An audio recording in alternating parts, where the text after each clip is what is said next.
Okay, it's September 25 and today I am sanding, priming posts, and today's discussion is just a quick one about workshop utilization. So I have two table saws right here. This is kind of my prep area. This is where I do my sanding and my application of putty.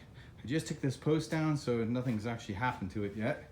You can see the detail work that I have put in over the past couple of days. This is a reduced post so that my 8x8 will fit in a 6x6 hole. That has to do with the actual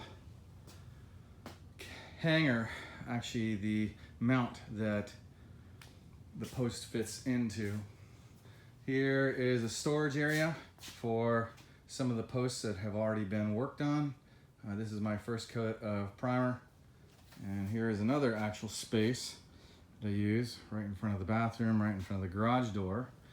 And then as far as painting is concerned, I have set up another station just for dealing with paint.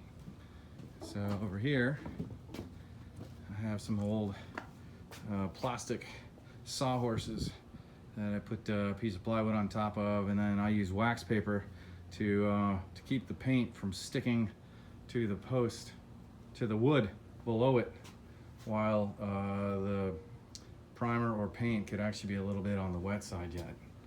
So this is all the other stuff that I've got to eventually move in the near term. This is on the left-hand side, actually right in front of the screen. This is all the remaining amount of wood that is left from the old workshop space that I disassembled. And this is some of the formwork that still needs to be cleaned up from the stairs that were put in a couple weeks ago. So anyway, that's it. It's the posts weigh about 100 pounds, and after handling them, I don't know, each post 20 to 30 times a day, my arms are still paying the price. So, oh, the loft, I actually haven't really mentioned this.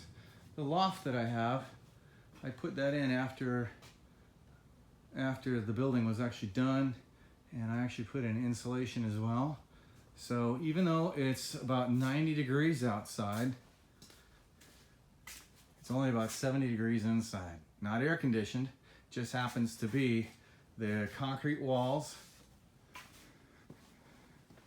and the concrete floor are not insulated, so whatever that temperature is ends up cooling the building down to about 70 degrees in the summer and about, I don't know, 60 to 65 degrees in the winter.